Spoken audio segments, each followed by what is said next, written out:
Disclaimer. The following broadcast gives a true and honest account of the events described, and all evidence and details herein are solely factual. What you are about to hear is real and may disturb you. Caution is strongly advised. Welcome to Dead Souls Social Club. If you enjoy our show and find our research interesting, please leave us a 5-star review on your chosen podcast platform. Something that small really does go a long way in helping us out. You can find out more about us and our work at www.deadsoulspodcast.com or over on Instagram by searching our name. As always, thank you for joining us. I previously recorded a trilogy of episodes regarding the assassination of President John F. Kennedy. Of those 3 episodes, unfortunately, only 2 were released due to a legal issue surrounding the 3rd episode. Well, tonight, I will be discussing the contents of that 3rd episode. Further, I strongly believe the information in tonight's episode to be true and actual events that surrounded the conspiracy of JFK's assassination. Can I prove it? Of course not. I would be a wealthy man if I could. I do, however, firmly believe that there is enough physical evidence, along with eyewitness testimony from credible sources, to support the outcome I am proposing. It is, however, not the outcome everyone wants to accept or hear. I think over the coming decades, the evidence, once finally in the public domain, will support tonight's hypothesis. As always, I hope you will take the information, evidence, data and testimony that I share with you tonight and make up your own minds. My mission is not to force my agenda or beliefs on you, but merely to share the evidence and give you the opportunity to arrive at your own conclusions and form your own beliefs. I stand tonight, as I record this, with my hand on my heart, and I say to each of you, this is what I truly believe happened to President John F. Kennedy, and who specifically were responsible for one of the biggest crimes in the history of the United States. This is The Crooked Men.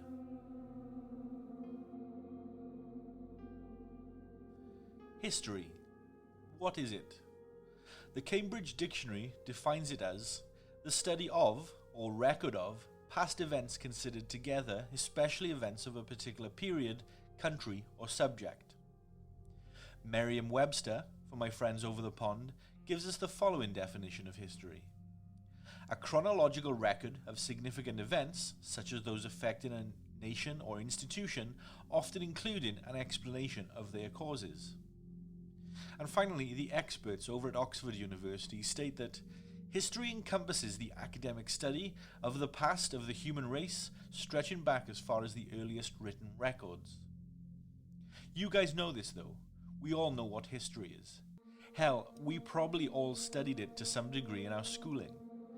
But have any of you ever stopped to consider that history is subjective? My history might not be your history. An example of this is the Second World War. The common Western narrative is that Japan surrendered to the Allies following the detonation of the 2 atomic bombs by the United States, thus making Japan realize that with weapons that powerful, they could not possibly win the war. This isn't the general feeling in Japan, however.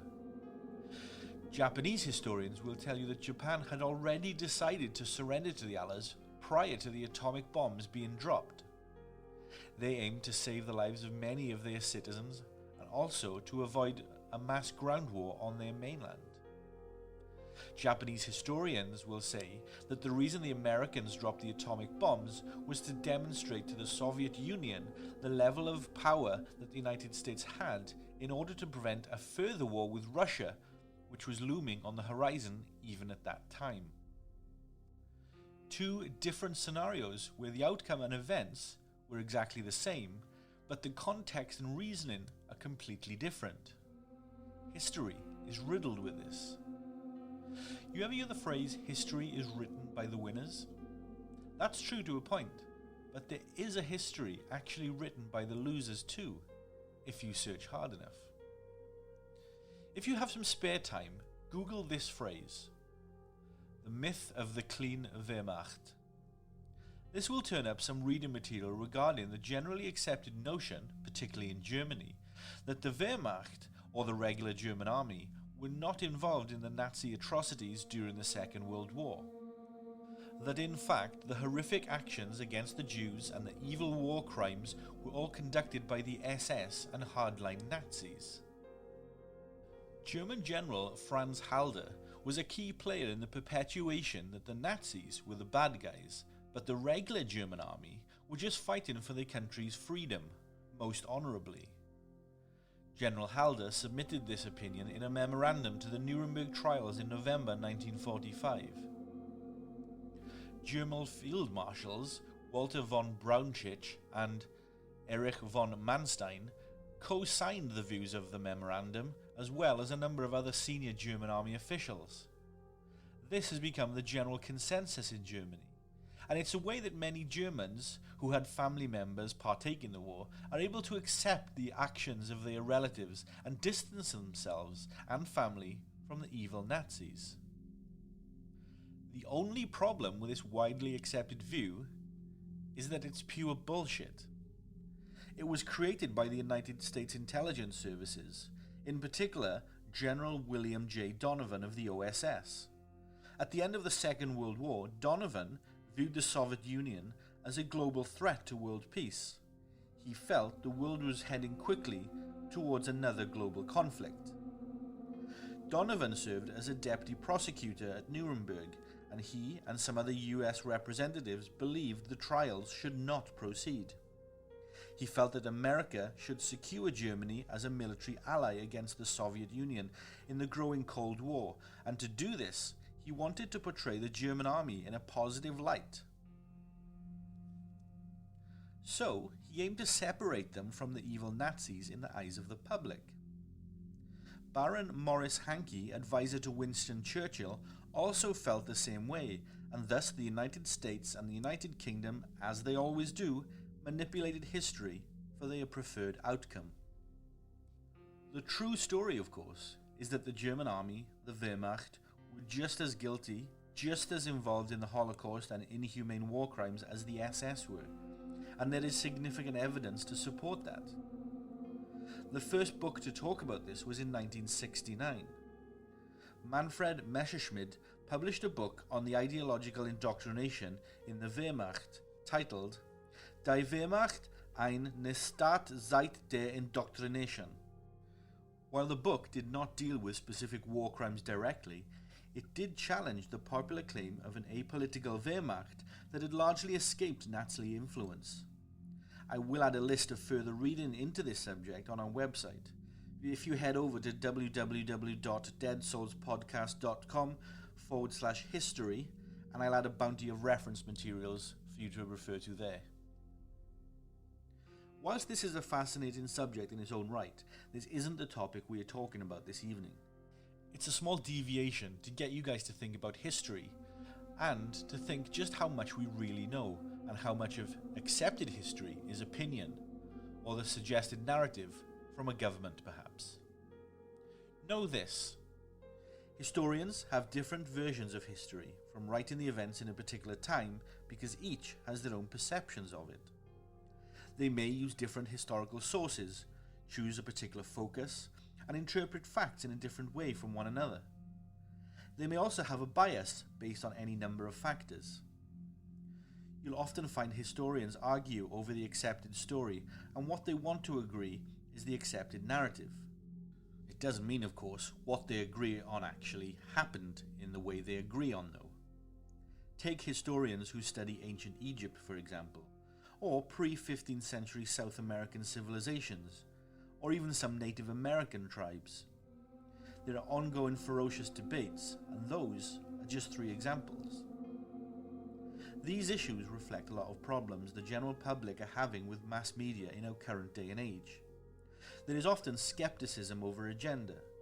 What are the reports leaving out? Or are they pushing the story in a certain way, or to favour a specific group, person, or government? History is mass media of the past. The only key to unlocking both history and mass media is context. What we know, why that happened, and by whom, when, and where. What led to that event happening and the information around those events? Research, research, research. Generally, if the evidence and data suggest something and there is strong opposition from another party, it's important to assess why they feel a differing opinion is correct and how they achieved their conclusions. It's all pretty exhausting, but we now live in an age where the most valuable commodity is data, and it's worth 10 times more than gold. With all that said, let's root around in 20th century history for a bit. Whenever the debate comes up as to who the worst president in the United States was, there is always feverish debate. When it comes to the best, there's a fairly general consensus. Abraham Lincoln, George Washington, Franklin D. Roosevelt, or Thomas Jefferson are almost always at the top of the list. But worst, well, that position is regularly up for grabs. Many people have their thoughts and opinions, and there are many ways by which one can gauge the outcome. However, when it came to subterfuge, lying, intimidation, hypocrisy, bigotry, fraud, and outright murder, allegedly, few can touch on one man: President Lyndon Baines Johnson. Who was Lyndon Baines Johnson? Why is he both reviled and also revered, depending on who you talk to? Lyndon Baines Johnson was born on August 27, 1908, in Gillespie County, Texas. He was the first of 5 children, born to Sam Ely Johnson Jr., a businessman and farmer, and also a state legislator, and his wife, Rebecca Baines Johnson. On November 17, 1934, Johnson married Claudia Alta Ladybird Taylor, whose wealthy family ensured Johnson's political success. In 1937, Johnson was elected to the U.S. House of Representatives as a Democrat. He reported for active military duty on December of 1941 and served in the U.S. Navy as a lieutenant commander until all members of Congress who were serving in the military were recalled to Washington in the summer of 1942. While Johnson served in the Navy, he was awarded the nation's 3rd highest combat decoration, a medal he reportedly received following a 1942 fact-finding mission aboard the B-26 medium-class bomber named the Hecklin' Hare. Its mission was simply to take photographs of an enemy installation. According to historian Barrett Tillman, the mission on the 9th of June 1942 was codenamed TOW 9, and it involved 11 Martin B-26 Marauder fast twin-engine bombers of the 22nd Bomb Group out of Port Moresby, New Guinea. Their assigned target was Lae Aerodrome, an important Japanese installation on New Guinea's northern coast. Diversionary attacks by the B-25 Mitchells and a B-17 Flying Fortress were deployed to cover the 22nd's approach. Now, the official rationale for Johnson receiving the Silver Star Medal is one surrounded in a fair amount of controversy because he was never even in active combat. Johnson's biographer, Robert Caro, stated in his book that Johnson wore the Silver Star pen on the lapels of his suit jackets for the rest of his life. Caro's book, titled Means of Ascent, takes umbrage at Johnson receiving the medal for what was essentially him spending just a few minutes under enemy fire, but even that description overstates the actual incident. Lyndon Johnson never got within sight of Japanese forces in actual fact. His combat experience was actually a myth. Barrett Tillman provides the following, and I quote, "Once back home, LBJ lost no time stomping the campaign trail, using his medal to further his image." Caro adds that Johnson had the Silver Star presented to him repeatedly, with each occasion him acting as though it was being awarded for the first time. Johnson is also on record as telling audiences during his campaign that as he saw, quote, 14 Zeros shot down in flames. This never happened. The decoration remains a sore point with many of the 22nd Bomb Group veterans. The crew chief of the B-26 Hecklin' Hare, retired Master Sergeant Woodrow W. Harrison, said, and I quote, "As to the strangeness of LBJ's Silver Star, well, no other crew member aboard that plane on that mission received one." Equally adamant was gunner Robert Marshall, who said, quote, We didn't know LBJ was awarded the Silver Star until some years later when the book came out. We didn't like it. If he got it, so should everyone else on that mission. In 1948, Lyndon Johnson was elected to the US Senate in the Democratic primary, where he won the primary by just 87 votes. Considered to this day to be a very questionable election. His ability to work with Republican President Dwight D. Eisenhower and unite fellow Democrats behind important legislation made him a powerful force, but Johnson had problems closer to home.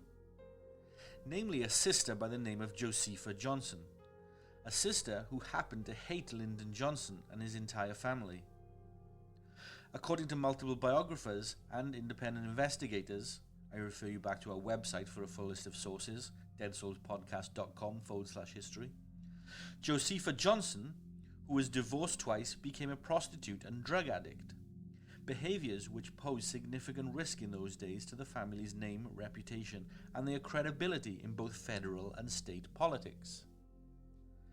Josepha had affairs with associates of Johnson, namely Jim Kinzer and Mac Wallace, the second name there being someone who was known as Johnson's fixer. Jim Kinzer wanted LBJ to loan him money via Josepha, but LBJ considered it to be a shakedown, a possible blackmail attempt. Josepha had told Kinzer about a number of her brother's illegal activities, and Johnson found out.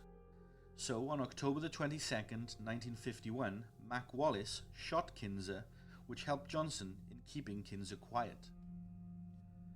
Wallace was arrested and charged with the murder, but was released on bail after Edward Clark arranged for the two of Johnson's financial supporters, Emmy Ruby and Bill Carroll, to post the bond for Wallace. Johnson's personal attorney, John Cofer, also agreed to represent Wallace. Eventually, Mac Wallace was found guilty of first-degree murder with a jury vote in 11-1 for the death penalty. This was then overruled, however, by Judge Charles O. Betts, who happened to be a friend of LBJ.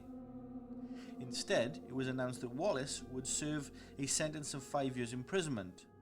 Judge Betts then suspended the sentence and Wallace was immediately freed.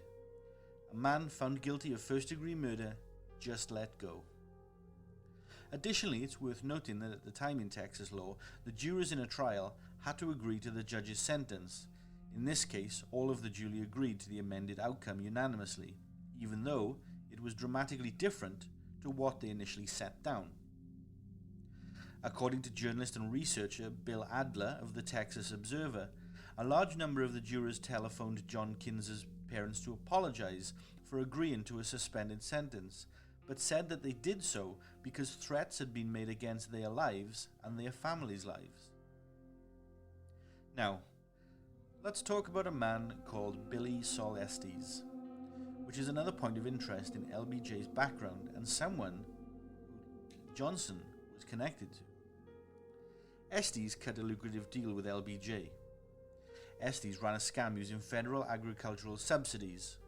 According to Estes himself, he obtained $21 million a year for growing and storing non-existent crops of cotton. This would certainly pose a major problem for Johnson politically if it ever got out, and guess what? His sister Josepha knew all about it. In 1960, Henry Marshall, with the U.S. Department of Agriculture, began investigating Johnson and Estes in regards to their illegal business of defrauding the government. Marshall was offered a promotion to Washington, D.C. in exchange for dropping the investigation into Johnson and Estes, but he refused. According to Estes, on January the 17th, 1961, Lyndon Johnson told Mac Wallace, quote, "Get rid of him." Marshall was subsequently murdered in order to keep him quiet and protect Johnson and Estes, but mostly Johnson. According to Estes' testimony under oath, Mac Wallace followed Marshall to a remote area of his farm and beat him until he was almost unconscious. Then he tried to asphyxiate him with the exhaust from Marshall's own pickup truck. Wallace thought he heard someone approaching the scene and hastily grabbed a rifle. Mac Wallace then fired 5 shots into Marshall, killing him instantly, and fled the scene.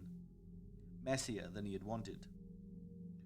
Through LBJ's connections with the local law enforcement, the murder was ruled as a suicide. 5 rifle shots to the chest, a suicide. No pictures were taken of the crime scene, no blood samples were taken from the stains on Marshall's truck, and no fingerprints were taken from the truck or rifle. The truck was washed and waxed the following day. At around the same time as these events, John F. Kennedy brought Johnson on to be his running mate in the 1960 presidential election. Kennedy thought by having Johnson be his running mate it would secure Southern conservative votes. Johnson, though, had to make sure his background was squeaky clean. Following the election, John F. Kennedy appointed his brother Robert Kennedy as Attorney General. RFK almost immediately began an investigation into Johnson. He began talking to witnesses and started looking in the direction of Josepha Johnson. The official story is that Josepha had died of a cerebral hemorrhage on December the 25th, 1961, and was found in her bed at home. State law at the time specified that an autopsy should have been carried out in the circumstances around her death. You guessed it, no autopsy was conducted, and it's unclear as to why. But one thing is for sure, if no autopsy was conducted, how could they know the specific cause of death, especially one with no exterior signs or symptoms? Some 23 years later, lawyer Douglas Cady wrote to Stephen S. Trott of the U.S. Department of Justice. In the letter, Cady claimed that Billy Solestes, Lyndon B. Johnson, Mac Wallace, and Cliff Carter had been involved in the murders of several people, which included Josepha Johnson and John Kinzer. We will come back to Cady shortly, but for now, just know that Cady was briefly the counsel for the 5 men arrested in the Watergate burglaries. He was also counsel and close friend of a man named E. Howard Hunt, again, someone who we will come back to shortly. In 1960, Kennedy won the extremely close election against the Vice President Richard Nixon. The election had a number of irregularities about it, and there was alleged widespread fraud and vote buying in favor of Kennedy by his father, Joseph Kennedy Sr. It is alleged that Joseph Kennedy recruited his mafia friends and associates through mob boss Sam Giancana in major cities like Chicago. Allegations were made of Giancana employees bundling ballots and coercing voters to vote for Kennedy. So Robert Kennedy was investigating Johnson and his associates for a multitude of crimes.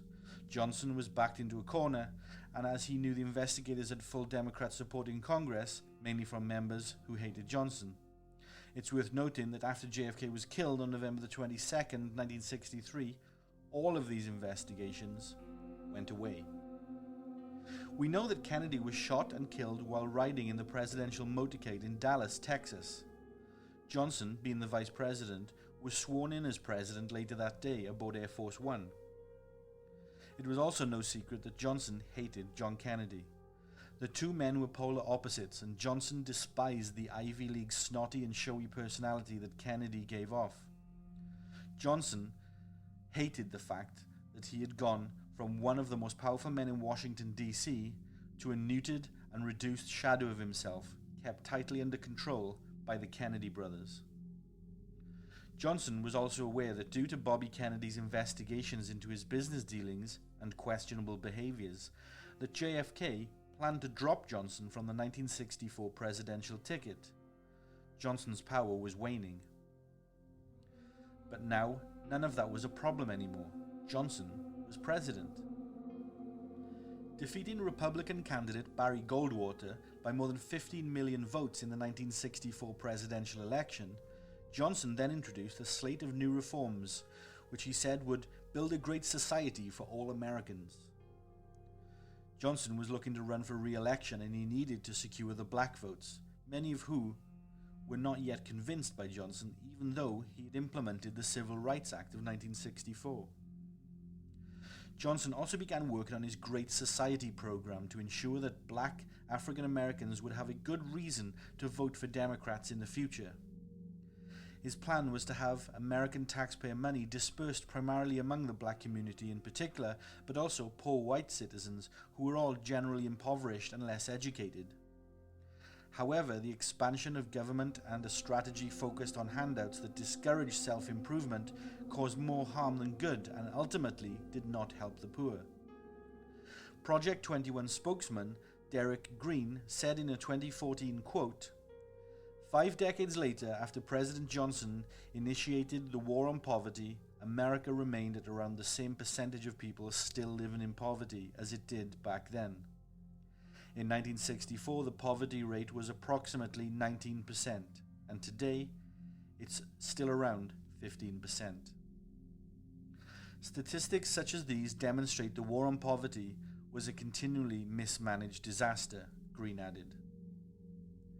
Next, the Voting Rights Act of 1965 was passed, but this saw significant struggle and filibuster before the votes in the Senate and House of Representatives allowed it through.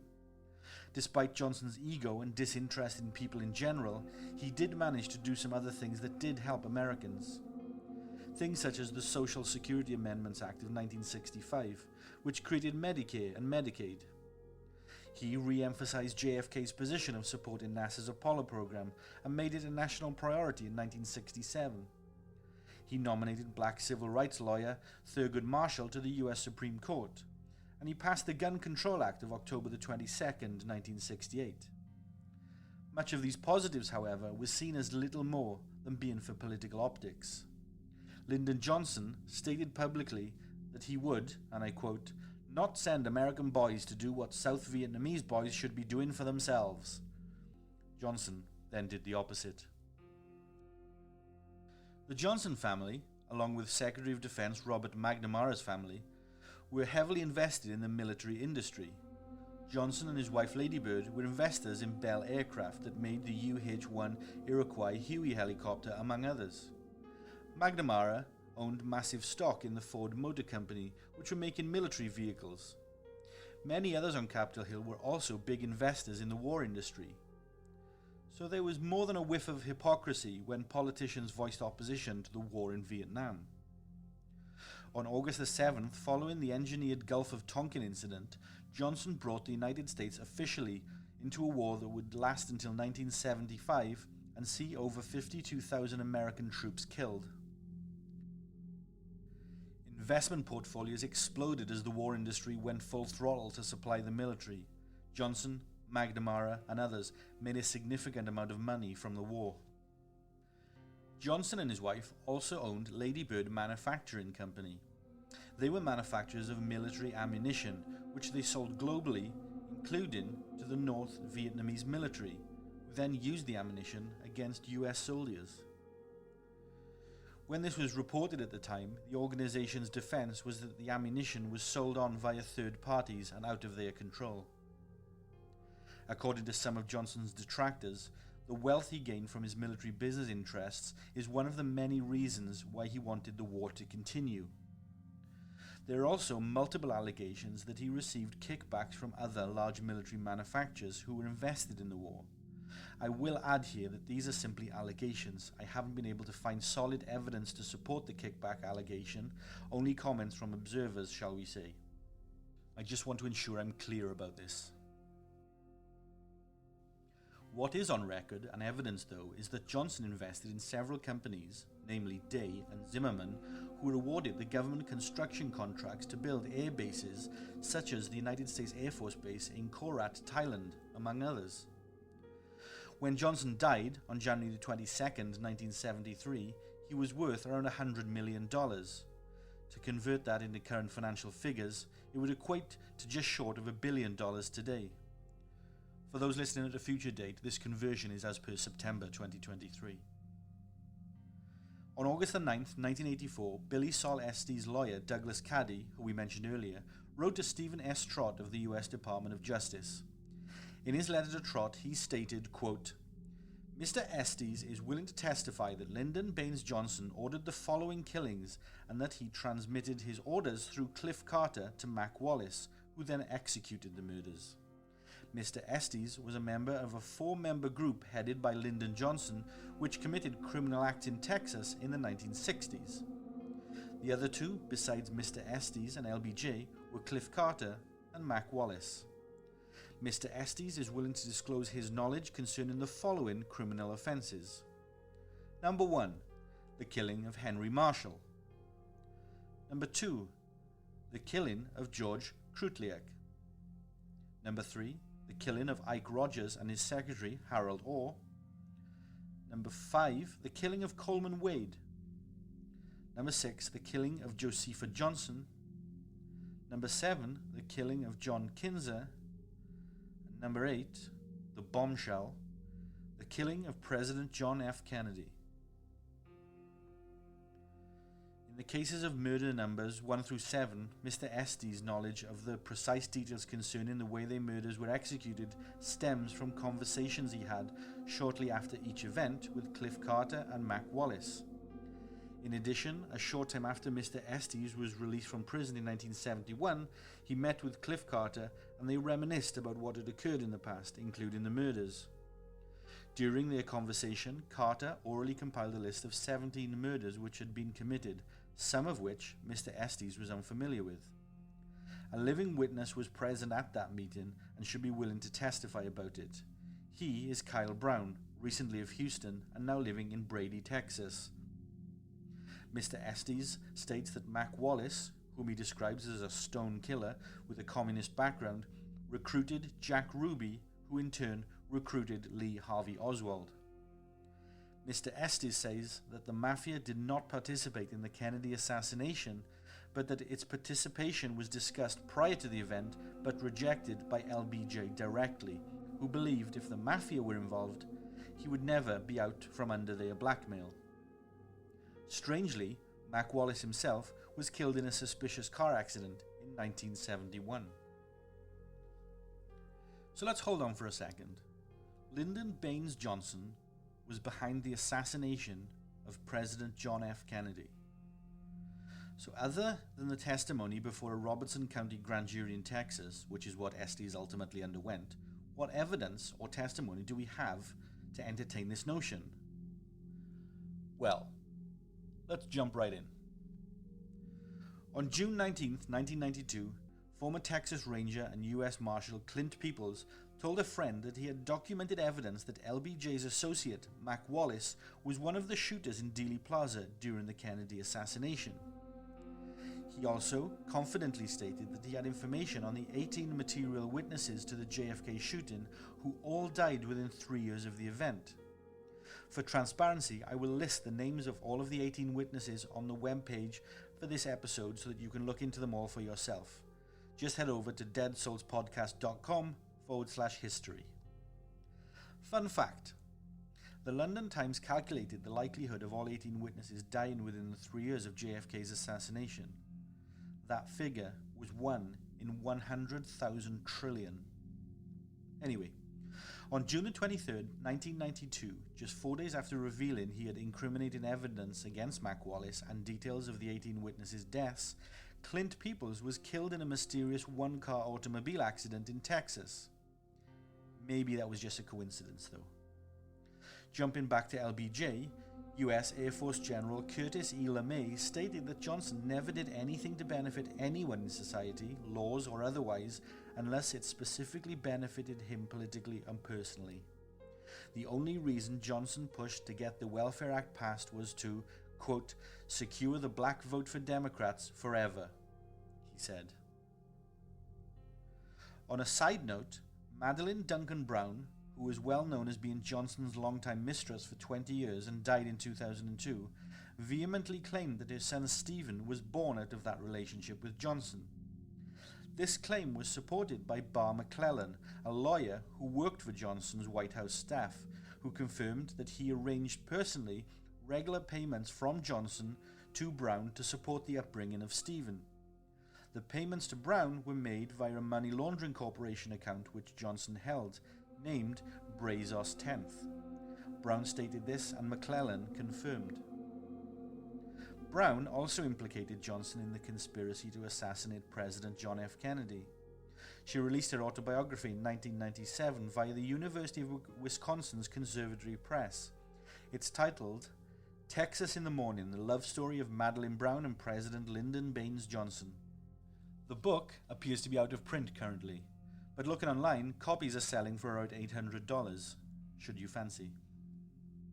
Regarding Mac Wallace and Lyndon Johnson's connection to the JFK assassination, well, on March 12, 1998, Mac Wallace's fingerprint as was recorded in 1951 when he was arrested, was positively matched with a copy of a fingerprint labelled as unknown. The unknown fingerprint had been lifted by investigators on November the 22nd, 1963, from a shipping carton located near the southeast side of the 6th-floor window of the Texas School Book Depository building. This is the exact location where Lee Harvey Oswald was supposed to have shot Kennedy from. The carton is labelled Box A in the JFK evidence held in the National Archives. It contains several fingerprints. Some are identified as those of Lee Harvey Oswald, and another belongs to Mac Wallace, LBJ's fixer. There are also several still unidentified. If nothing else, this is hard evidence which would be usable in a court of law, which poses that a close associate of Lyndon Johnson was in the same room as JFK's supposed assassin on the day of the assassination. That room just so happens to be the room where the assassin's bullet was supposedly fired from. That is pretty damning evidence. But I'm not finished yet. In 2012, a book was published by St. John Hunt titled Bond of Secrecy. I'll pop a link to where you can get the book or the Kindle version on our website, should you so wish to dig deeper. The following information is taken from that book, so all credit to its author. It's August 2003 in Miami, Florida. The temperature is 95 degrees Fahrenheit or about 35 degrees Celsius. The air is suffocating and humid. One very sick man lays on his bed thinking back over his time, knowing that the end is near. The man is called Everett Howard Hunt. History remembers him as E. Howard Hunt. At 84 years old, E. Howard Hunt has lived a long and very colourful life. He's certainly seen the world, travelling extensively while in the service of his country, or at least the men who ran it. Hunt is a former CIA agent. He worked in Black Ops and had a hidden hand in some of the 20th century's biggest historical events: assassinations, coups d'etats, wars, propaganda, and disinformation. Throughout his career in the intelligence service, he'd been involved in some of the world's most volatile trouble spots. He was a man involved in the administrations of Presidents Kennedy, Johnson, and Nixon. He worked behind the scenes, pulling strings and doing whatever was necessary to further America's interests. His area of expertise, his speciality you could say, was dirty tricks, underhanded tactics, and shady plots. Quite the resume. You may know him, or at least remember his name, as one that came up during the Watergate scandal that involved President Nixon in 1972.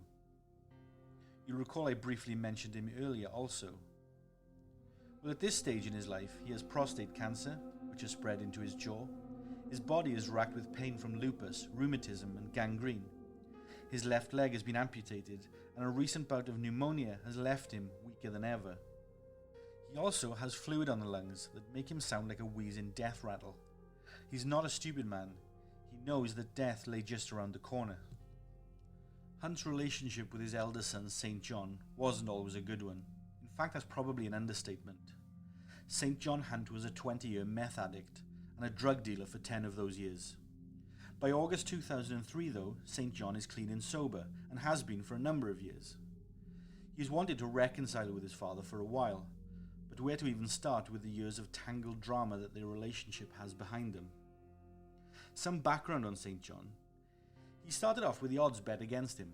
He was born with a clubfoot, dyslexia, a stutter, and suffering with regular petit mal or absent seizures. St. John said he was not the super son his cool and debonair dad wanted it all. Hunt was embarrassed by him. When St. John was a teenager, Hunt wanted him to attend a prestigious prep school, so arranged with the school for them both to attend a lavish dinner at the campus with the dean and school governors. Hunt was hoping the dinner would secure his place in the school. However, during the dinner, St. John whispered to his father, stating that he needed the bathroom, but Hunt just glared back at St. John in a "don't you dare fuck this up" kind of way. Ultimately, St. John pissed his pants at the dinner and thus didn't get offered a place at the school. Another embarrassment for good old dad. St. John would end up attending a less prestigious boarding school in Maryland called the St. James School. That is until St. John was sexually molested by a male teacher when he was 14 years old. St. John remembers how he confided to his mother what had happened. His mother Dorothy, despite St. John begging with her, told Howard Hunt. The same day, Hunt turned up at the school in a rented Cadillac with a trunk full of guns and rifles. St. John never returned to the school after that day. Neither did the teacher who molested him, and no one knows what happened to him. Most people would see what happened to St. John as a tragic and sad incident, placing him well and truly as the victim in the situation. Not Hunt. He was utterly embarrassed by his son being the victim and being molested. He saw this as weakness on his son's part. This is the kind of man E. Howard Hunt was. Back to 2003. St. John knows that his father is on the way out, so to speak, and he thinks this may be the last chance to reconcile with him. St. John also has some questions for his father about his time in the CIA. One question in particular. Exactly where was his father, E. Howard Hunt, on the day President Kennedy was shot? According to St. John, he asked his father outright where he was that day. Hunt grabs a piece of paper and writes 3 letters at the top, LBJ, and then draws a box around them. Beneath the letters, and connected to them by lines in a sort of spider chart, Hunt writes a series of names, also each enclosed by a box. The names are Cord Meyer, Bill Harvey, and David Morales. Beneath the last name, and connected by another line, Hunt writes French gunman, Grassy Knoll. His father has just sketched out the key players in a plot to murder John F. Kennedy, the 35th President of the United States. The 3 names that his father has written down, Meyer, Harvey and Morales, were senior CIA agents at the time of the assassination. But the most sensational element of what Hunt has written is the 3 letters at the top of the page. The 3 letters that connect all the names. LBJ. Lyndon Baines Johnson. A few days after Hunt gives St. John the names of the JFK conspirators, Howard Hunt writes a fuller narrative of the plot to kill Kennedy. More names come to light. David Atlee Phillips, the CIA's chief of Cuban operations at the time. Antonio Veciana, a Cuban exile working as part of Operation Mongoose, or the Cuban Operation, a joint CIA/Department of Defense black op to remove Castro from power in Cuba. And another name, a man with Cuban connections, Frank Sturgis. Hunt's account details how one of the conspirators, CIA agent Cord Meyer, met Lee Harvey Oswald in Mexico City. This supports eyewitness accounts placing Oswald in Mexico City. Hell, even the Warren Commission stated that Oswald was in Mexico.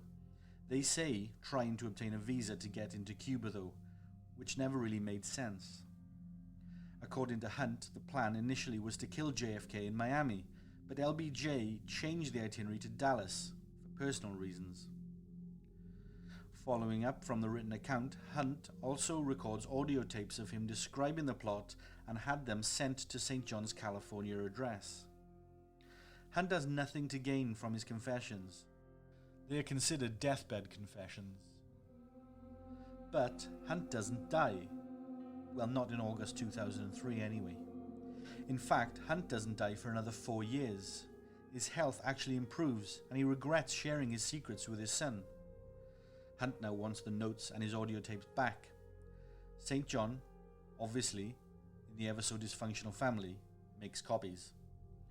He's sure to state that it was never about making money for him. More, it was about the reconciliation with his dad and revealing what really happened on that day in November '63. Movie star Kevin Costner reaches out to offer St. John $5 million for all the information on the tapes and that Hunt wrote down. But St. John turned the money down. Costner would confirm this in a 2007 Rolling Stone article. Let's take a deeper look into the life and career of E. Howard Hunt and the historical, documented facts that surround him. Hunt is born in 1918. His father, Everett Howard Hunt Sr., is an attorney. and the family lives in an affluent lifestyle in a large colonial-style house in Hamburg, New York, situated just 33 miles south of Niagara Falls and 7 miles from the shores of Lake Erie. Hunt enjoys all that comes with a privileged middle-class white upbringing. Hunt graduates from Brown University with a degree in English in 1940, but World War II gets in the way of life and Hunt joins the Navy, serving on the destroyer USS Mayo in the North Atlantic. He is given a medical discharge in 1943 following an accident aboard the ship. But this isn't the end of Hunt's involvement in the war just yet. He is recruited by the Office of Strategic Services, the OSS, a new agency formed by William Donovan and the precursor to the CIA, which it would morph into in 1947. Hunt is just 24 years old. While in the OSS, Hunt is trained in all the skills of modern espionage. These include sabotage, hand-to-hand combat, how to disarm and kill an enemy stronger than yourself, survival techniques, and using ciphers and codes. His first posting is to China, where OSS operations, unofficially of course, included arming and training local resistance groups to fight in areas occupied by the Japanese forces. They are there in support of Mao Zedong's Red Army. Hunt later stated that his role there was to operate outside of Japanese strongholds, dynamiting convoys and bridges, infiltrating Chinese agents into coastal cities to gather intelligence, and recovering and returning Allied pilots shot down on the mainland or offshore. After the war, the OSS morphs into the CIA, and Hunt continues working for the new agency. This is by now the Cold War era. The enemy is no longer the Axis powers. The enemy is now communism in whatever form it chooses to rear its ugly head. Hunt is a fervent anti-communist, so this works out particularly well. In 1951, the people of Guatemala elect President Jacobo Arbenz, who promises his electorate social reform. The American-owned United Fruit Company isn't happy about it, however. They are the #1 importer of bananas to the United States, and they stand to lose huge investment, product and land under Arbenz's sweeping reforms. So they lobby the US government to overthrow him. The job is given to E. Howard Hunt, who trains mercenaries in Honduras and engineers a CIA-backed coup d'etat in 1954. Hunt sets up propaganda broadcasts and false reports, inventing a bogus rebel army with the aim of persuading the people of Guatemala that it's a Popular Front uprising. Arbenz goes into exile and a right-wing military dictatorship takes over. In the years after the coup, 200,000 Guatemalans will lose their lives under the oppressive military regime. Fidel Castro comes to power as Prime Minister of the Republic of Cuba in 1959 following an armed communist revolution deposing President Batista. Castro has support of the Soviet Union, which is problematic for the United States, as this brings the Cold War to just 90 miles south of Miami. Under President Kennedy's predecessor, Dwight D. Eisenhower, the CIA draws up a plan to remove Castro from power, bringing about another revolution in Cuba. Vice President Richard M. Nixon is tasked by Eisenhower with overseeing the operation, while the specifics and implementation are left in the hands of the CIA. The Guatemalan coup of '54 provides a template, and E. Howard Hunt's experience has earned him a prominent role in the Cuban operation. Working alongside him is fellow CIA agent David Morales. Morales is known to be a specialist in the assassination of inconvenient foreign politicians. As the Democratic candidate for the presidency, John Kennedy is briefed on the top-secret plan prior to the election in 1960, as is standard procedure. Following Kennedy's ascension to the presidency, he inherits the Eisenhower/Nixon plan to invade Cuba, but turns decidedly cold on it. He is accused of being soft on communism and not taking a hard enough line. This also angers the military-industrial complex, CIA Director Allen Dulles, and Kennedy's military advisors. They strong-arm Kennedy into putting the plan into action against his own best judgment. Kennedy eventually gives the go-ahead. In April 1961, a small army of anti-Castro Cuban exiles backed by United States warships land at the Bay of Pigs on the south of the island. The invasion proves to be a disaster. Kennedy blames the CIA for forcing him into a poorly planned operation.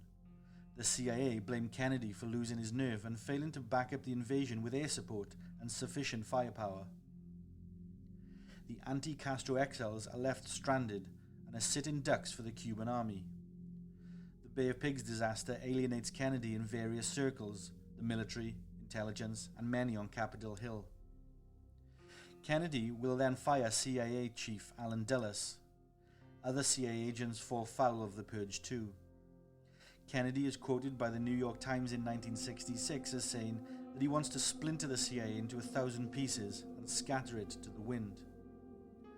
E. Howard Hunt's CIA career never recovers. He is demoted from the frontline duties for his part in the failure, sidelined, unappreciated, and left with resentment towards Kennedy. In his eyes, the president betrayed him. Kennedy is soft on communism. Kennedy is a danger to America. Vietnam, 1954. The country had been divided into two states, North and South. In the South, the nationalist leader, Nguyen Dung Diem, was backed by the United States due to his anti-communist stance, but Diem became unstable. He quickly turned into an oppressive dictator, and his regime started committing human rights abuses against the Buddhist population in the South. The West lost patience with him. In 1963, he falls from power in a CIA-backed military coup. Diem is assassinated along with his brother. Witnesses who were with Kennedy when he received the news say that the president is deeply shocked by the murder. E. Howard Hunt comes into possession of a number of diplomatic cables indicating that Kennedy actually approved the hit on Diem himself. Kennedy loses further support amongst his government and intelligence agencies. Years later, Hunt will admit under oath that he forged these cables. Hunt was encouraged in this task by Charles Colson, a Washington lawyer with links to Richard Nixon's presidential campaign. The plan was to make it look like Kennedy had ordered the killing of South Vietnam's leader and erode some of JFK's support in the upcoming 1964 election. These are all facts with shocking consequences, which E. Howard Hunt owned up to in a Senate committee hearing. A shocking admission, and it gives us insight into how far the CIA is willing to go to pursue their own agenda, their personal agenda, even if it's against the wishes of the American people. Hunt will consistently deny over the years that he was in Dallas on the day of Kennedy's assassination. He will even successfully sue Spotlight and Liberty Lobby magazines for defamation for claiming that he was in Dallas. In the aftermath of the assassination, police searched the rail yards near Dealey Plaza where Kennedy was shot. They find 3 men in a boxcar. Judging from their clothes and appearance, the men are considered hobos, homeless men. They are released without charge. In 1974, a photograph of the 3 men emerges for the first time. Researchers analyze the photograph and identify the men to be what they believe are CIA agents and a contract killer. Hunt is accused of being one of the tramps. The claims are denied by Hunt, but St. John Hunt remembers the day he first set eyes on the photograph. It's 1975. St. John says that he is in a phone booth in Maryland and he sees a poster showing the 3 tramps taped to a nearby telegraph pole. His jaw drops. In his words, "That's my dad in the photograph." Growing up, St. John always had doubts about his father's story of where he was that day in November 1963. Hunt was not at home with his family, even though Hunt will testify on several occasions that he was. Hunt is also on record admitting over the years that he had to repeatedly remind his children that he was with them at home on November the 22nd, 1963, and that he was definitely not in Dallas. It's almost as if he was coaching his children. But why would he have to keep insisting if he was at home? Even though he was only a 5th grader at the time, St. John's memory of that day is very clear. He was at school playing on the merry-go-round during recess. The children were all called in and told the shocking news about the president, then sent home. It was a day like no other, and it's firmly embedded in his memory. His father was not there at all. In fact, St. John states that his mother told him that Hunt Sr. was away on a business trip. What's more, she had said the business trip was in Dallas, Texas. According to Hunt Sr., on the day of the assassination, he went shopping for groceries with his wife. They were planning on making Chinese food together that evening. Hunt Sr. says it was something that they did often, but St. John finds his dad's story laughable. "My dad in the kitchen chopping vegetables with his wife? I'm sorry, but that would never happen, ever," St. John stated. According to St. John, his father had little time or patience for anyone in his family. In 1970, Hunt Sr. finally has enough of being sidelined in the CIA over his role in the Bay of Pigs fiasco. He leaves the agency and starts working for a PR firm, although many researchers claim that this company is simply a CIA front. In 1971, Hunt gets a call from his old friend Charles Colson, the lawyer who encouraged him to forge the documents incriminating President Kennedy in President Diem's murder. Colson is now working in the White House as a special counsel to President Nixon. Colson wants to recruit Hunt for Nixon's own Dirty Tricks outfit, the Special Investigations Unit. The unit also has another name, the Plumbers. Hunt accepts the opportunity. On the evening of June 17, 1972, there's a break-in at the Democratic National Committee headquarters in the Watergate office building in Washington, D.C. 5 men are caught red-handed on the premises. One of them is Frank Sturgis. One of the men also has a sole telephone number in his pocket. It's the telephone number for E. Howard Hunt. The men are charged with attempted burglary and phone tapping. The circumstantial evidence strongly suggests they were recruited by Hunt and paid by the Nixon administration. A series of expletive written audio tapes that Nixon will later be forced to release essentially confirms suspicions. The Watergate break-in turns into the biggest political scandal in American history. President Nixon resigns from office as a result. For his part in masterminding the plot, Hunt will spend 33 months in prison. Hunt's wife Dorothy will pay an even higher price. On Friday, December 8, 1972, Dorothy Hunt boards United Flight 553 from Washington National Airport to Chicago Midway. This is now 6 months after the Watergate break-in. The White House has distanced itself from the 5 men arrested that night, and Nixon and his special counsel, Charles Colson, foolishly still believe they can keep a lid on the scandal.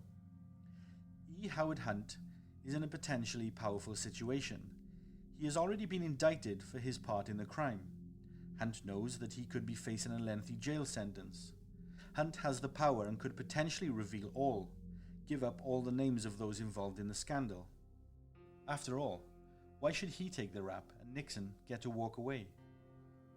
So Hunt tries to negotiate some hush money. While his wife Dorothy boards her plane, she is carrying $10,000 in her purse. We will never know for sure what the money is for or where it came from.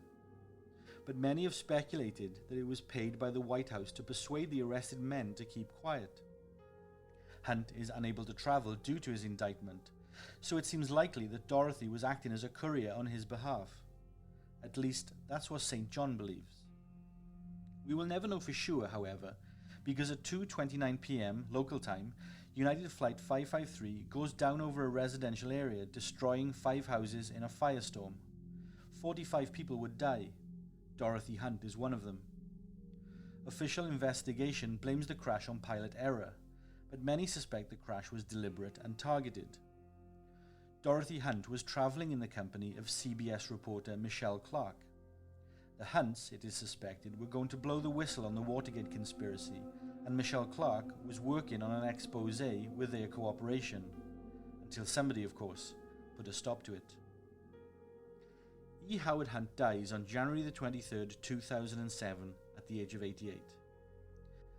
Hunt confessed to his son in 2003 that there was a second gunman on the grassy knoll, whom he mentioned was French. This man is believed by multiple sources to be Lucien Sarti, who was part of a 3-man team hired by the CIA group behind the plot. Other members of the French team were Roger Bacognami and Sauveur Pironti.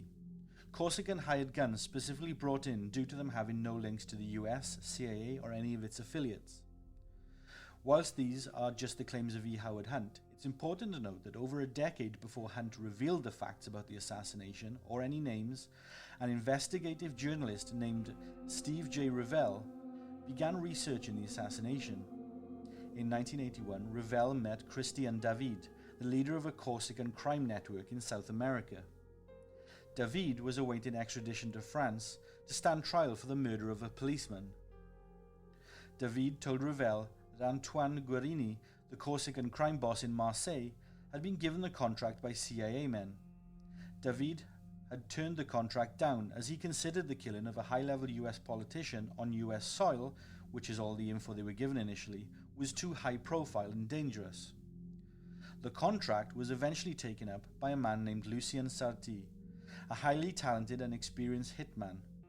Sarti, Revell was told, also enlisted the help of two associates, Sauveur Pironti and Roger Baccarnomi. These were effectively the assassination B-team. These men would be in addition to the CIA group and their A-team.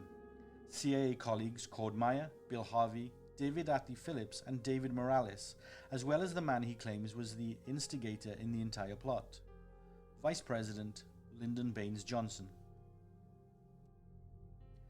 RFK, under John Kennedy, was put in place to watch over the CIA.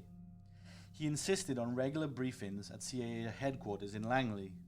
We also know that Bobby was investigating Johnson and his numerous shady dealings. On the day of JFK's murder, Bobby summons the director of the CIA, John McConey, to Hickory Hill, his huge Civil War-era home in Virginia. The two men take a walk around the grounds. McConey expresses his condolences. Then, when they are out of earshot of the Secret Service, Bobby comes straight to the point. He asks McConey outright if the CIA had killed his brother, the president. Understandably, McConey is taken aback. He swears that the CIA had nothing to do with JFK's death. According to Robert Kennedy, quote, "I asked the question in a way that he couldn't lie to me."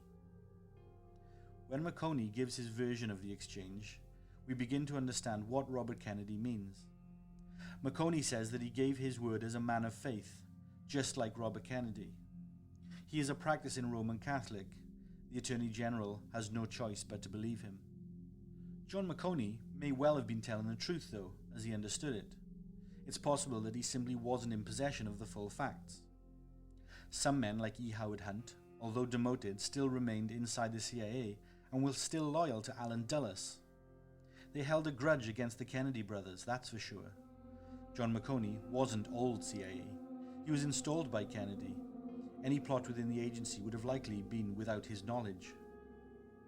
Robert Kennedy suspected the CIA were guilty. Just a week after the murder of John Kennedy, President Lyndon Johnson summons his Chief Justice Earl Warren to the White House for an urgent meeting. This meeting is documented in official White House records and in the LBJ Presidential Library in Austin, Texas. Johnson voices his intention to set up a commission to investigate the assassination of his predecessor. He wants Earl Warren to lead the investigation, but the Chief Justice is reluctant. President Johnson outlines the issues facing them in his unique, yet Texan style. He states that there are rumors that the Soviet Union and Cuba played a part in the assassination. He also says that rumors are circulating that Lee Harvey Oswald received $6,500 from the Castro government to carry out the hit on Kennedy. Johnson goes on and says that if people believe that Lee Harvey Oswald was acting as an agent of either Russia or Cuba, it will inevitably drag America into a war that could easily escalate into a nuclear Armageddon. Johnson piles the pressure on the Chief Justice by telling Warren just how many people globally would die in a nuclear exchange. Johnson can be quite persuasive when he isn't being forceful. Earl Warren succumbs to the president's emotional blackmail and accepts the job. The Warren Commission is established, and the Warren Commission's brief is made clear by Johnson from the get-go. The brief is to find that there was no conspiracy, communist or otherwise, and to prove that Lee Harvey Oswald was acting on his own when he killed President Kennedy. And that's precisely what the Commission finds when it delivers its report in September 1964. The report's 888 pages are a complete whitewash with key evidence and factual data ignored so that the required outcome could be achieved. Robert Kennedy publicly backs the Commission's findings. In private, however, he rubbishes the investigation, remains highly skeptical, and still believes the CIA are guilty. John McConey, the CIA director who gave Bobby his word that the CIA had nothing to do with the assassination, is also unconvinced by the lone gunman verdict proposed by the Warren Commission. McConey publicly stated at the time of the Warren Commission's publication, quote, "There had to be a second shooter involved." Even some of the lawyers who served as investigators to the commission will later publicly question its findings. A number of commission members voice instances and concerns where the CIA and FBI deliberately blocked certain avenues of investigation, prevented access to evidence, and generally made the investigation as difficult as possible. Hell, even Richard Nixon, a former vice president who proceeded to take the presidency following Lyndon Johnson in 1969, will openly call the commission's findings grossly incorrect and the biggest hoax ever perpetuated against the American people. Yet history clung to the account that the Warren Commission delivered. Roger Stone, a conservative political consultant and lobbyist who since the 1970s has worked as a political advisor to Republican presidential candidates such as Richard Nixon, Ronald Reagan, Bob Dole, and George H.W. Bush, published a book on January 1st, 2013. It was titled The Man Who Killed Kennedy, The Case Against LBJ. Stone uses previously unknown historical evidence and first-hand testimony in his book to reveal the links to LBJ's guilt in the Kennedy plot. Quote, "Lyndon Johnson was vicious, crude, vindictive, corrupt, abusive, unbalanced, and evil," Stone stated in a November 2013 article with the Observer newspaper. Stone added, "President Nixon once told me personally that both he and Mr. Johnson badly wanted the presidency, but that unlike Mr. Johnson, Nixon wasn't willing to kill for it." Stone stated that Nixon knew Johnson had Kennedy killed and told him so on several occasions. The Warren Commission report was for the people. Those on Capitol Hill know differently. Stone is clear to point out that he is no conspiracy nut. He believes conspiracies such as the Roswell incident, US involvement in the 9/11 attacks, and other such stories are all complete bullshit. LBJ arranging the Kennedy hit is not a conspiracy, it's a historical fact, he says. He does, however, think that the CIA has done a great job in muddying the waters about the assassination by releasing fake stories and creating a lot of the conspiracy so that people have no idea what to believe anymore. Standard propaganda black ops. Philip F. Nelson, researcher and independent journalist, published on December 22, 2011, a book titled The Mastermind of the JFK Assassination. The book is incredibly well researched and detailed the torrid relationship between Kennedy and Johnson. Taken from White House records, Nelson explains clearly and robustly why it's clear that LBJ was behind Kennedy's assassination. Links to where you can get these books are on our website, www.deadsoulspodcast.com/history. Okay, let's consolidate and put things into clear framing. It goes something like this. On November 28, 1961, President John Kennedy fires Allen Dulles as head of the CIA. At the time, the White House claimed that Dulles had resigned. He didn't. He was forced out by the Kennedys after the Bay of Pigs disaster and John Kennedy's fears that the CIA had too much power. JFK wants to break the CIA up. Kennedy appoints close ally John McConey to replace Dulles. Vice President Johnson was a close friend and ally of Dulles. He was furious at Kennedy's decision to remove Dulles as CIA director and personally thought the Bay of Pigs fiasco was Kennedy's fault by not cozying up to the generals and intelligence community and agreeing to their plan and tactics on Cuba. On October 11, 1963, President Kennedy signs National Security Action Memorandum No. 263 to withdraw 1,000 American military personnel from Vietnam by the end of the year. Kennedy was beginning to pull out of Vietnam before it escalated. This was much to the disdain of the military-industrial complex and his military advisors. One of President Johnson's first acts on taking office was to hurriedly reverse that order. In doing so, he begins America's march to war in Vietnam, which his predecessor had been desperate to avoid. The argument is that Johnson represents the interests of the military-industrial complex, but also his own and close friends' financial interests, something President Eisenhower warned the nation and his successor John Kennedy about in 1961. Military and intelligence agency hawks, who surround the president and stand to profit from America's presence in battle, particularly at this time in Vietnam, no matter how many American or Vietnamese will die, have nothing but contempt for John Kennedy. He is the first president who has stood up to them and refused their demands.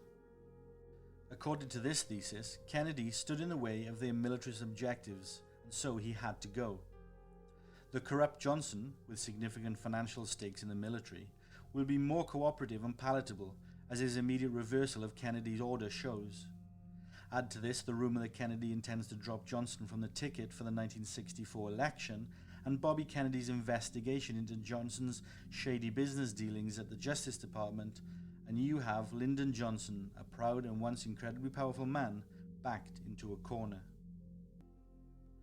On November the 18th, 1963, Kennedy visits Tampa and Miami in Florida. He is set to give a speech at the Inter-American Press Association.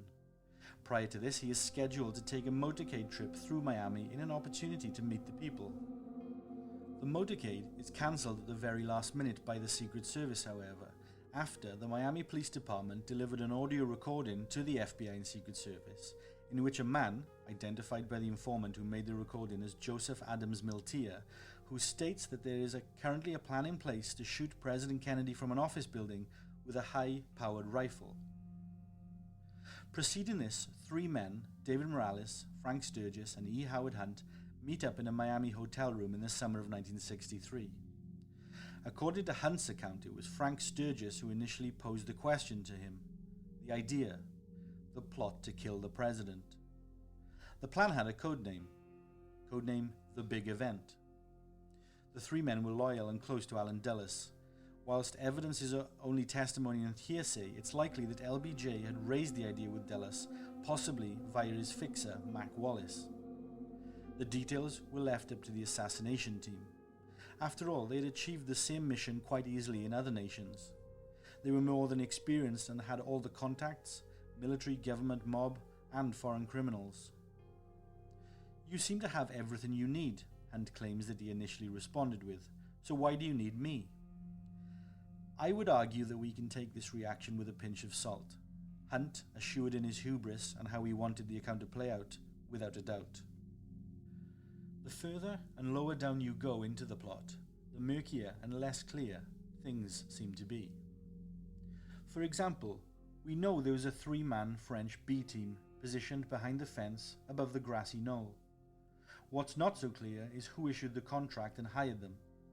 Both CIA and US mob are likely candidates, and we already know the CIA are involved, so likely them. However, as we will come to, there's also the possibility of a small mob inclusion further down the road, but I'll come to that. On the CIA's part, we know E. Howard Hunt, Cord Meyer, Bill Harvey, David Morales, David Atlee Phillips, and Frank Sturgis are all involved. Hunt and Sturgis were photographed dressed as tramps in Dealey Plaza on the day of the assassination, along with another man. The tramp photographs were uncovered by photographic expert, security consultant, and researcher Richard E. Sprague in 1970. By using computer detail analysis, he confirmed that two of the three tramps in the photographs were in fact Hunt and Sturgis. These claims are backed up by Hunt's sons, St. John and David. The three tramps were arrested hiding in a boxcar on the railroad behind Dealey Plaza. Police interviewed all three of the men, but destroyed their interview records, which was confirmed by the Dallas Police Department in 1975. Hunt was aware of the French team. He confirmed in his late-life confession he knew of Lucien Sarti. From this, let's assume that the second gunman on the grassy knoll were the CIA/French team. We also know from fingerprints confirmed by Dallas Police that LBJ's fixer, Mac Wallace, was in the Texas School Book Depository alongside Lee Harvey Oswald. This was likely a second team to create a triangulation of fire. A setup to create a perfect assassination turkey shoot, as explained by L. Fletcher Prouty, the ex-Chief of Special Operations for the Joint Chiefs of Staff under President John F. Kennedy, and Colonel in the US Air Force between 1941 to 1964. Prouty would go on to support Richard Sprague in his research in the 1970s, and also advised the New Orleans District Attorney Jim Garrison's investigation between 1966 and 1969. Prouty became an outspoken critic of the CIA and their illegal tactics after he retired from the military, citing his years of witnessing underhanded deeds and dirty plots by the agency. The only problem with his perfect assassination triangulation of fire was that it wouldn't work, Prouty said. Richard Sprague stated in a 1970 interview with Computers and Automation magazine that the computer photos analysis he had carried out showed evidence of 6 shots fired at John Kennedy. According to Sprague, President Kennedy was hit by 4 shots. Governor John Connally was hit by another, and 1 missed altogether. In September 1975, Sprague and Prouty gave an interview in the Milwaukee Sentinel and also a speech in the New York City for National Press, where they stated that their study of still photographs and film of the assassination revealed that no shots were fired from the Texas School Book Depository's 6th floor window. Sprague and Prouty passed their research to Jim Garrison, the District Attorney of New Orleans, who was conducting research into the Kennedy assassination in order to bring charges against CIA-affiliated businessman Clay Shaw for his supposed involvement in the Kennedy plot. On December the 31st, 1968, an episode of The Tonight Show aired, and before a nationwide audience, Jim Garrison held up a photograph of the 3 tramps and suggested that they were CIA operatives involved in the assassination. That segment of the show was immediately shut down by the television network. Additionally, according to Sprague's research, because of the location of the large oak tree with dense foliage that crossed the trajectory of the shot from the 6th floor of the School Book Depository onto Elm Street, it is highly unlikely that Lee Harvey Oswald could fire from the window where the rifle was found and accurately strike his target. Worth noting is that a number of firearms experts over the years have tried to replicate this shot and have been unable due to various preventatives on each attempt. So let's say the other team, Oswald's team, were put in place to ensure that Oswald would be charged and apprehended for the plot, a patsy. He was likely not aware of his actual role. By the way, go back to episode 1 of this 3-part JFK series, and that should provide you with all the background information you need on Oswald. Now, one of Oswald's co-workers, Charles Givens, testified to the Warren Commission that he saw Oswald on the 6th floor of the School Book Depository at approximately 11:55 a.m. This was around 35 minutes before the motorcade. So we know he was there. Then, within a minute or two of the first shots being fired, a police motorcycle officer by the name of Marion Baker rushed into the book depository, where he was met by the depository's superintendent, Roy Truly. Upon request, Truly escorted Baker to the 6th floor to investigate the gunshots. On their way up the stairs, the 2 men came across Lee Harvey Oswald in the 2nd floor lunchroom. He was calmly drinking a Coke. Truly identified him to the officer, and the 2 men continued up the stairs. Given how Oswald was seen 4 floors below where the shots were supposedly fired from, just a minute or 2 after the first shot was fired, and was calmly drinking a Coke, I would argue that he wasn't on the 6th floor at all when the shots were fired. Instead, I believe that he helped Mac Wallace set up on the 6th floor, then left him to what he thought would be to fire the shots and went down to the lunchroom while it happened. But after Oswald left the 6th, Wallace staged an assassination scene complete with Oswald's fingerprints from where Oswald helped set things up. Then Wallace sharply exited in an attempt to frame Oswald. We know that Oswald left the book depository shortly after being seen in the lunchroom and returned to his boarding house. Shortly after, he leaves the boarding house, shoots a policeman by the name of J.D. Tippett, and heads to the Texas Theater to watch a movie. Sometime prior to the policeman being shot, he realizes he is being framed, and it's this that triggers him to kill Tippett and run. There are multiple eyewitnesses who have testimony to state that they saw Lee Harvey Oswald talking to Jack Ruby in his Carousel Club in the days prior to the assassination. Just one example of this is Madeline Brown, LBJ's mistress. If Oswald knew Ruby, which he likely did, this would indicate that Oswald's team was one set up as a dummy group, purely for Oswald to take the fall. Given Ruby's well-known links to the Chicago mob and Sam Giancana particularly, I think we can assume this contract was issued to the mob. After all, it didn't have to appear professional, and mistakes to a certain degree didn't matter. We know Oswald was likely low-level CIA, so the CIA planners likely offered Oswald as the patsy to the mob so he wouldn't be linked to them. Then, after framing him, Ruby paid off the Dallas Police Department, who he had well-known friendships and relationships with, to gain access to the police department parking garage, and then would shoot and kill Oswald with no known links. Ruby actually attempted to reveal to the Warren Commission all that he knew about the assassination plot, provided they could provide him with protection. The Commission turned him down and chose not to hear what he had to say. The CIA kept a significant amount of information from the Warren Commission investigation, particularly what they knew about Oswald. Years later, we know a hell of a lot about Oswald, and it's clear that the information they withheld would have indicated his involvement with the agency. That would have brought the blame directly to the CIA's front door if it emerged at the time, so the CIA would leak false information throughout the years about him and his shady past. The assassination of President John F. Kennedy was a black mark on the history of the United States, and many argue it was the dawn of shady politics, lies, power plays, and a government who are now self-serving and no longer for the people. Lee Harvey Oswald was, in his own words, a patsy, a fall guy, nothing more than a pawn in a plot hatched by Lyndon Baines Johnson, the 36th President of the United States, with the support of the CIA and the Mafia. The fatal shot that killed Kennedy was fired by a French hitman named Lucien Sarti, who committed the crime for just $1,000 worth of heroin. These are my beliefs from the facts, testimony and evidence which I have been able to unearth. All my sources can be found on our website once again at www.deadsoulspodcast.com/history. As always, I encourage you to form your own conclusions. Good night. Thank you for taking the time to listen to our show tonight.